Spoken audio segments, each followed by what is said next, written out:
It's that time of the year again here in Minnesota, and I'm sure that you can tell by the way that I'm dressed what I'm talking about. So if you really want to know what it's like living here during this time of the year, then I suggest you stay tuned to find out. What's going on, guys? Brandon Archer here, aka your favorite Minnesota realtor, and today I'm going to be walking you guys through what it's really like living here during everyone's favorite season here in Minnesota, the winter. And make sure to stay to the end of the video because I'm also going to be giving you guys some tips on some things that are must-haves if you actually want to survive the next 4 to 5 months. Now, let's get started.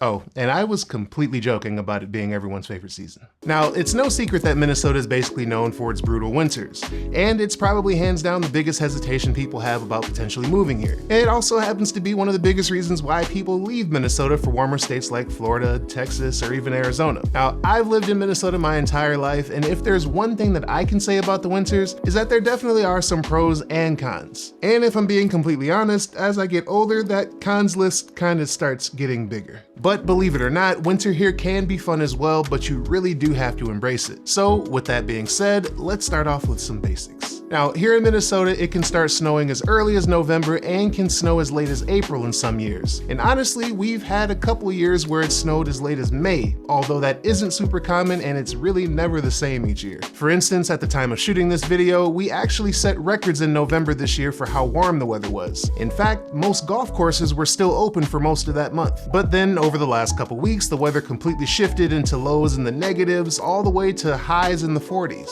And we got completely dumped on with snow. The hardest part about winter in Minnesota, in my opinion, is the transition from fall to winter because there really isn't any warning before the weather just turns. It can literally go from 60 degrees out one day to 20 degrees the next day, and that major temperature change can feel like jumping into a cold plunge right after getting out of a sauna. Your body does somewhat get used to the weather though after a couple weeks, but I just find those first couple of weeks are the hardest to get through. Now keep in mind also that in this video I'm referring to the Twin Cities area specifically, as places farther north like Duluth will have significantly more snow and lower temps. So if you just so happen to be watching this video from any of those areas in Minnesota, then leave a comment below to your experiences with winter in those areas. Now, a good piece of info that I like to share with people that aren't from here is that Minnesota actually has 2 different versions of winter. The first version is the one that I prefer, where the temps range anywhere from the 30s to low 40s, and during this time is when the sun is usually out and you can easily get away with just having a lighter jacket if you aren't spending long periods of time outside. Now, here in Minnesota, 35 degrees will literally feel like spring, and most of the time, if it's that warm out, I won't even put a jacket on to take the dog outside. Now, what I like the most about this weather is that we typically will get more snow, and it's usually that thick and heavy snow that you can go out and play in. Now, I'll talk a little bit more about things to do in the winter here, but just for now, just know that this version of winter would be considered a mild winter. And even when we do get heavy snow, one of the things that Minnesota is best known for is how quickly the snowplows are out there to make sure all the major roads and highways are cleared out. It can still be pretty slick out depending on how cold it is when it does snow, but you can rest easy knowing that for the most part, you won't have to worry about if the roads are clear or not. Now, as for the second version of winter, this is the tough one. Now, this version of winter is when it's just hands down cold. Usually when the high of the day is in the single digits and the lows at night are in the negatives. And to add insult to injury, if the wind is also whipping around at the same time, you can literally feel the cold in your bones. And this is when winter can actually get dangerous because if you don't have the right gear on, you can legit get frostbite in a matter of minutes. Now, a good way to show this is some of the videos that you may have seen online where people throw a pot of boiling water in the air and it just evaporates. And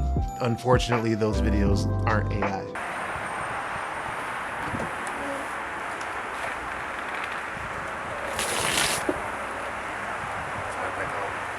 Now, for me personally, when I know that the weather is going to be like this, I usually plan on not even leaving the house unless it's completely necessary. And as far as taking my dog out, I recently went and bought some insulated snow pants, specifically for this reason. And it may even be a good idea to get your dog some kind of snow gear as well, just to be safe. Now, during this version of winter, it will occasionally snow, but this snow is going to be a little bit different because of the lower temperatures. Now, instead of that thick, heavy snow, you'll more than likely get that light dusting of snow that doesn't really stick. The main issue with this, though, is that when you combine this with the wind, it can sometimes make visibility when you're driving more difficult. And this is also typically the weather where you'll more than likely encounter black ice, which if you haven't heard of that before, it's usually where during periods of warmer weather, the snow starts to melt, followed by below freezing days where the melting snow freezes and coats the roads with a thin sheet of ice that sits under the snow. Now, black ice can be really dangerous mostly because you don't know it's even there until your car starts sliding out of nowhere. It's super important that during these times you really pay attention while driving because things can happen very quickly.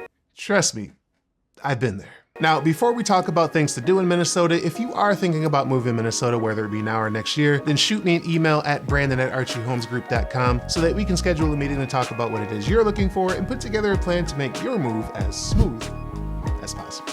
And if you are finding this video helpful so far, then please make sure to hit that like button for me, and also please consider subscribing. Now, one thing about Minnesota that does make it such a great state is that we are a very outdoor-oriented state, and we fully embrace every single season that we have. Even in the winter, the events don't stop us from having fun. And as much as I personally don't like below freezing temperatures, I do, however, really like when it snows, especially during the holidays. Now, there's just something about being able to sit at home watching movies with the fireplace on while it's snowing out that's so relaxing to me. Now, one thing that me and my girlfriend did earlier this year is we took a long weekend trip to Postcard Cabins, which is a large-scale Airbnb operation full of tiny homes just outside of the Twin Cities. And ironically, on the way up there, it was snowing so bad that we actually slid into a ditch. But luckily, one of the staff members from Postcard was passing by at the time and helped us get out. Now, we loved it because it was a little nice getaway where you could get a little feel of being in your own little tiny cabin without being too far away from the cities. Now, this video is not sponsored by Postcard Cabins, by the way,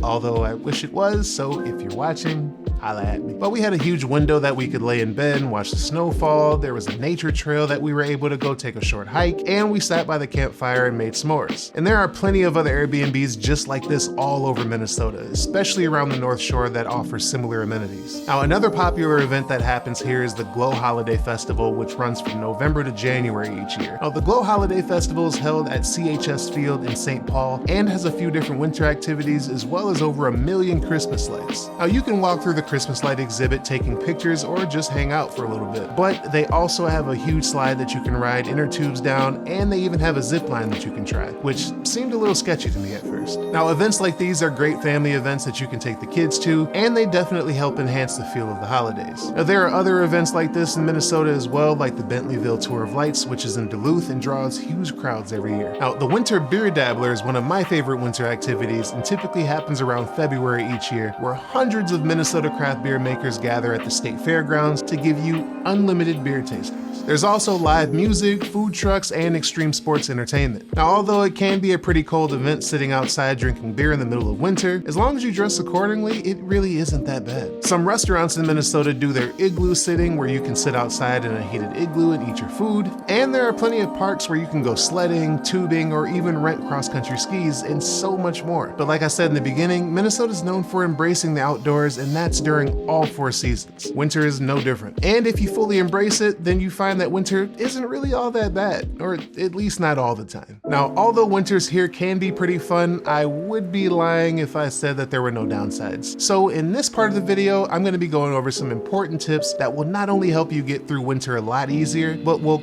quite frankly help you survive. The first one is going to be kind of obvious, and that is make sure you have the right gear. Now, when we look at other states that are super hot all the time versus somewhere like us that has super cold winters, the main difference is that when you get too hot, all you can do is take your clothes off. But when you're cold, you can always put more and more clothes on. No matter how cold it is outside, as long as you have enough gear on, it won't matter how cold it is. Now, of course, you're going to need the essentials like your hat, gloves, and a nice coat, but you should also get a nice pair of boots as well that have some good grip because, again, it can get really icy out. A pro tip for super cold days would be to get some nice compression gear that you can wear under your clothes to help keep your body heat close to your body. I always dress in layers because that way if I get too warm, I can just take a layer off. Another pro tip would be for your car. Now, putting a good pair of winter tires will help you navigate the roads way better than having on regular all-season tires. Now, these tires are specifically designed for winter and will help you grip the road much better. I also recommend getting a remote start installed in your car if possible if you're someone who parks outside and not in the garage. It's going to be a lifesaver being being able to let your car warm up without you having to go outside to do it. Buying a portable battery starter and keeping it in your trunk will be a lifesaver as well, especially on those below zero days, because the cold weather can affect your car's battery. Having that battery charger will come in handy for being able to jump your own car without the help of anybody else. And trust me,